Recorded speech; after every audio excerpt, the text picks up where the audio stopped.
Hey everybody, it's Party Elite with another online battle today. In this one, I take the Beastmen into battle against Slaya 742's Clan Angrund.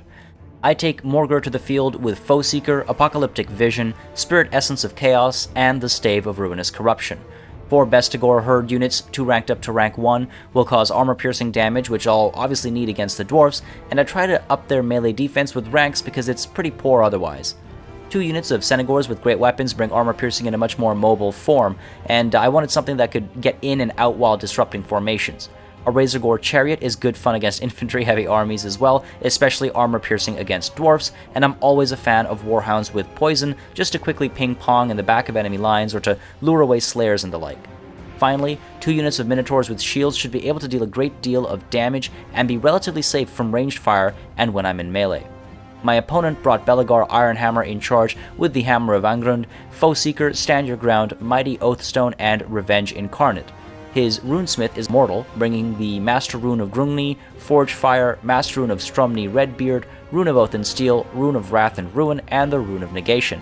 I was a little concerned he'd come in with an Ethereal Hero, but thankfully he opted not to. 1 unit of Dwarf Warriors, 4 units of Longbeards, and the Grumbling Guard form a solid front line with little armor piercing, while the Slayers and Dragonback Slayers will hold my large units at bay. The Rangers will provide range support, naturally, while Ulthar's Raiders will provide armor-piercing ranged and melee support if push comes to shove. Finally, the Bolt Thrower is going to force me to move unless I want to be destroyed by its armor-piercing capabilities early on.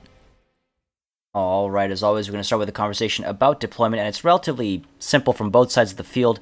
Let's start with my Beastmen. I do try a couple of cheeky things, but the overall army is relatively compact. The Bestigor Herd here forming the front line naturally. They are armor-piercing, so they'll do a good amount of work to the Dwarfs. Meanwhile, right behind them, we have the Minotaurs with shields. Again, able to just dive in wherever necessary, provide that extra support wherever needed, or able to come in from the flanks, from the rears, get that extra morale damage as well. These guys are armor-piercing, they're very heavy-hitting, and they have shields, so they'll be relatively safe from ranged fire as well. Then finally, we do of course have Morgr the Shadowgabe in the center here, again, able to dive in and provide support wherever necessary. He's a heavy hitter, pretty resistant to damage, and he gets poison damage in as well, so very valuable leader there. Off to the side here, I've got the Razorgore Chariot, just making sure that they stay hidden. I want to try and push them around the side here and either go up this ramp or potentially have to go even further around and just get some rear charges, depending on whatever the Dwarf opponent is planning on doing. I'm sincerely hoping that the engagement takes place somewhere here, ideally, just so that the this ramp can be used and the Razorgore Chariot can come in from the rear and get some solid rear charges in. And then finally, all the way off in the distance here, maybe just a little too far, I've got both my Senegors with great weapons, as well as the Chaos Warhounds with poison, so they have quite a distance to cover, but I didn't want them to get caught out in the woods somewhere here. It would have been a good idea for the Dwarves to deploy in the trees, just to avoid any of my large units' capabilities, I guess. Now, the Dwarfs themselves have a pretty simple layout as well. It's currently in motion, but they have the Grumbling Guard to this side, and then the straight line of Longbeards as well as the Dwarf Warriors. So it was a pretty straight line. We had the Rangers on either side of the Runesmith, I believe, with Belegar Ironhammer in the center there as well as the Ulthar's Raiders. So these guys were sort of back here, spread out a little bit to get that range support in, with the Dragonback Slayers right behind the Bolt Thrower, again, able to cover any charges coming in from the rear. If anything clever was coming in, or if I sent anything flying in, the Dragonback Slayers would be able to shut it down, while this unit of Slayers was off to this side again, blocking off any entry from the other sort of threatening direction. Nothing could really come in from here unless it was a flyer, in which case the Dragonback Slayers would be able to shut it down, or if I came up the ramp, the Dragonback Slayers had this side covered, while this regular unit of Slayers had this side covered, basically.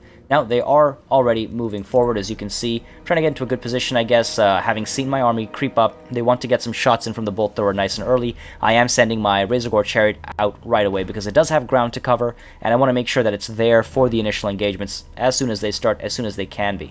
Meanwhile, I still have my Senegor with great weapon as well as Chaos Warhound still just hanging back there. I should have started moving them a little early. I didn't want to reveal them too early.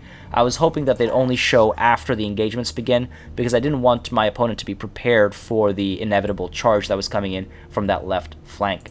Now, as I do approach, the Minotaurs on the left here are being targeted by the Bolt Thrower, so I do need to close that gap quite quickly. I need to make sure that I don't eat more damage than absolutely necessary, and you'll see the Dwarfs resume their formation from earlier. A pretty good spread here, and now the Rangers are opening fire as well, getting some early shots into the Bestigor herd, trying to get some damage in. Not a bad call at all, because obviously the Bestigor herd are not shielded, unlike the Minotaurs with shields, naturally. So Bestigor are a better target in that sense. Over here, meanwhile, same thing going on. Some of these Minotaurs taking a couple of shots, obviously, as the some shots miss as they travel towards the Bestigor herd, but on this left flank here, great play by my opponent. Marked by Ulthar goes down on the Minotaurs with shields. That's the perfect target. Not only does it reduce their missile resistance and drop their armor significantly, it also reduces their missile parry capability, which only affects units with shields, such as these Minotaurs. So great job there, picking out these Minotaurs, targeting them, and just opening fire on them, focusing down on them as soon as that goes down. Meanwhile, on this right flank, my Minotaurs are pushing through. I'm trying to come in from an angle. I don't want to get a head-on charge because these guys do have charge defense against large. So not only do I want to try and topple these guys over by coming in at an angle, I'm also hoping that some of my Minotaurs will pass through this little gap here and get into those Rangers, and you'll see that's exactly what happens. So shut down that range support. Very happy about that. Meanwhile, again, as the rest of the army does approach, you'll see these Minotaurs get focused down on, and they do take a lot of damage. Look at that. Before they hit, they lose about 25% of their health, and unfortunately, they're not able to penetrate as easily as I am on the other side. So these Rangers were still free to fire for a little while, but ultimately, I am able to push through and shut those Rangers down as well. So overall, the missile support right now for the Dwarfs has been shut down. That unit of Ulthar's Raiders, though, able to get shots off still. They have great weapons. They are armor-piercing, so they're going to do a lot of hurt here, and that's extremely threatening for my Minotaurs, and you'll see their leadership is dropping very quickly, as is their health as well. Now, my opponent does put down stand your ground just for that extra melee defense while the Minotaur's in there. Another great play, making sure whatever damage is done is minimized. Meanwhile, the front lines have engaged here. You'll see I've got a pretty straight head-on engagement. This unit of Bestigor herd has been hit by the Rune of Wrath and Ruin, not a bad call, trying to weaken my right flank. Meanwhile, the center, 2 units are being engaged by this 1 unit of Bestigor herd, and finally on the left flank, this unit of Bestigor herd, last to arrive. They're closing the gap though, and they'll start doing a decent amount of damage. My Minotaurs there, as you can see, are beginning to waver. They're going to rout and they'll be pushed away. Well played. The Ulthar's Raiders are doing a lot of work there, so well done by my opponent. Meanwhile, you'll see over here the Razorgore Chariot still making its way around, still trying to close that gap. I need to come in from the side, a long way to go, and meanwhile this Bestigor herd over here a little awkwardly engaged as they came in from the side. I wanted to get a side charge in on the Grumbling Guard over here and then potentially push in further, but the waypoints just kind of messed up a little bit, and they kind of stood there ever so quietly, just looking a little pretty while now eventually deciding to pile in on the Grumbling Guard. Meanwhile, you'll see over here, Rune of Negation does go down, so great work there, making sure that I'm not, again, able to get as much damage through as I'd like, and meanwhile, the Rangers back here opening shots off on these Minotaurs with shields after having pulled back. So great play there by my opponent, making sure these guys pull back and are able to open shots off. Meanwhile, you'll see these Minotaurs have been, well, they've been made to rout, so great play there, and now finally the Razorgore Chariot is visible to my opponent, so he is reforming a little bit. The Bolt Thrower opening shots there now instead, and you'll see at the same time in the middle, I pop Apocalyptic Vision, trying to get that extra melee attack. I want to get that damage in. I need to get that damage in. Meanwhile, these Minotaurs over here pulled back from the center, and now I'm trying to send them in to engage some of this range support. Meanwhile, at the same time, my Centaurs and my Warhounds with Poison finally in the picture, coming in as well, and you'll see my opponent isn't sure where or how to approach the situation. He's not sure where he can go because, frankly, no side is safe.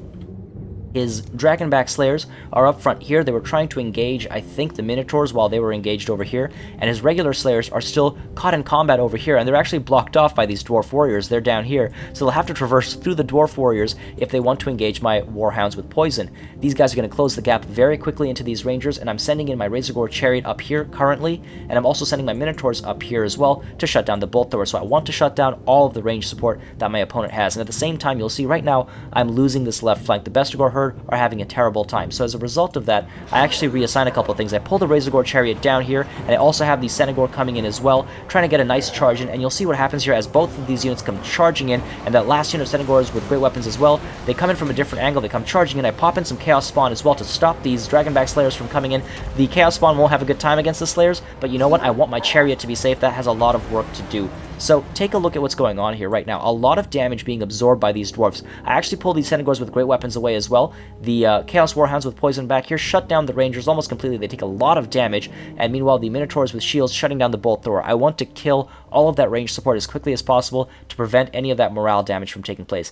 Now with the Bolt Thrower taken care of, I pull the Minotaurs with shields back down here to support this right flank and try and win this right flank. Meanwhile on the left flank, it's very quickly turning in my favor. You'll see the Bestigor herd returning some of their morale here. Meanwhile, the Dwarf warriors, they took a very hefty hit. The Longbeards as well took a hard hit, and the Slayers, of course, now getting some damage in, so they're going to start having a good time if the Chariot stays there for too much longer. Meanwhile, in the center, I actually have Morgur the Shadowgave looking for a target to pull up some Chaos Spawn, and that's why my micro here suffers a little bit. The Chariot kind of stays there as I'm waiting for these guys over here to drop below 20% of their health. Now, the reason why I'm targeting these guys as opposed to these guys is because they're quite far away in terms of losing their ability to fight, their health, their ability to be converted to Chaos Spawn, rather. And so I'm sending my Minotaurs with shields to take care of them once and for all, take care of the right flank. While that's happening, I want to further my advantage on this right flank, and so I want to try and change these guys into Chaos Spawn, complete my engagement on this right flank, and then push in however necessary. Wherever I need to send support in, I'm able to do that by sort of solving the situation here right away. So you'll see a little bit of miss micro here while I'm trying to wait for that to drop below 20%, but shortly I will pop that. There you see, down it goes, and now I focus back on the rest of the situation. I need to get my Chariots out of there. They've been stuck in there for far too long and not really being used effectively. Meanwhile, back here you'll see these Rangers have been made to rout, while Ulthar's Raiders are way too far away to get involved whatsoever, while this unit of Rangers as well being very quickly taken care of. Now you'll see here the Chaos Spawn are being sent in to try and provide some support to Morgur the Shadowgave here, while the Bestigor herd were sent around to try and get a rear charge on these Longbeards over here. So again, just trying to shut down this situation. I need to keep Morgur safe.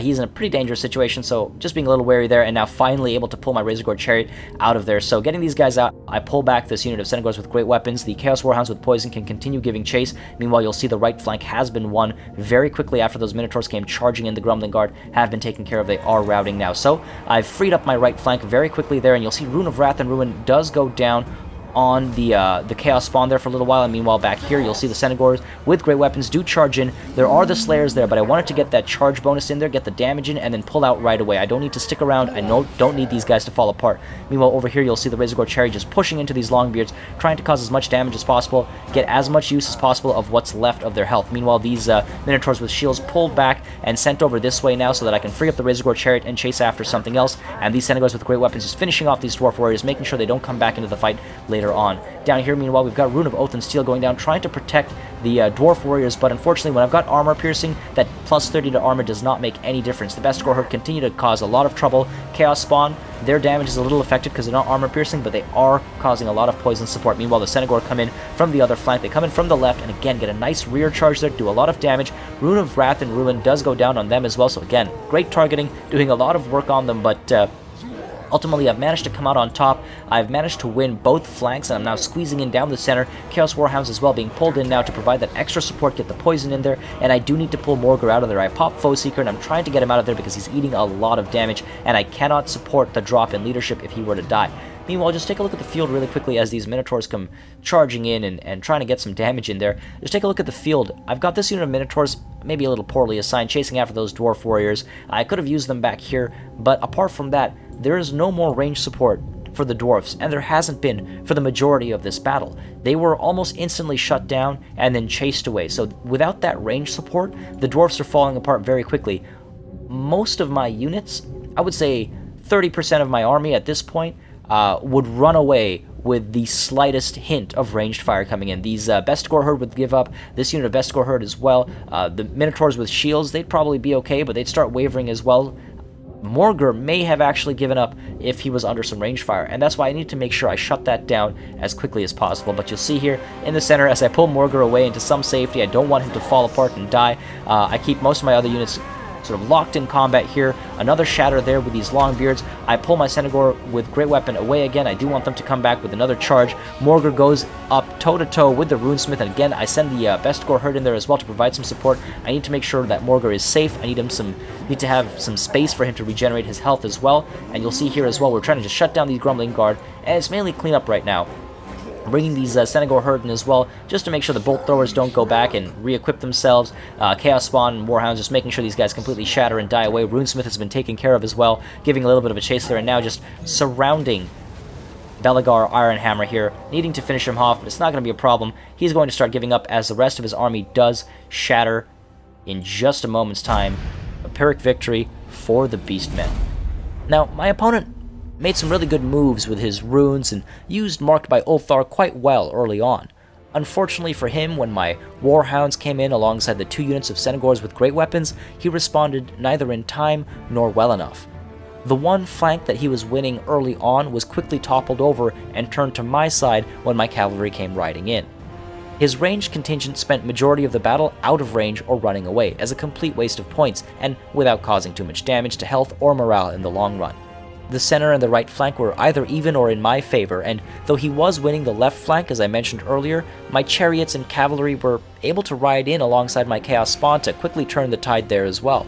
His flanks more or less collapsed at the same time as a result of the Spirit Essence of Chaos and some timely charges, and then it was just a battle of attrition in the middle and some cleanup. As always, for more Total War content, make sure you subscribe to this channel. Total Breakdown and my own online battles continue on, and naturally, with Total War Warhammer 2 right around the corner, there's plenty to talk about as well. Once again, thank you very much for watching, and I'll see you on the battlefield.